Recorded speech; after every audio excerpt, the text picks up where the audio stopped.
توج المنتخب الوطني المغربي اليوم السبت بلقب كأس إفريقيا لأقل من 17 سنة للمرة الأولى في تاريخه بعد فوزه على منتخب مالي بركلات الجزاء من 2-4 في المباراة النهائية التي استضافها ملعب البشير بمدينة المحمدية.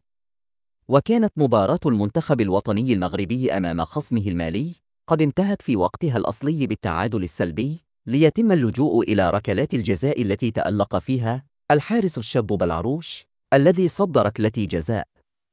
ورغم محاولات الطرفين المحتشمة للوصول إلى المرمى خلال شوطي المباراة النهائية، إلا أن ضربات الحظ حسمت هوية المتوج باللقب القاري في النسخة التي استضافتها المملكة في الفترة ما بين 30 مارس الماضي و19 أبريل.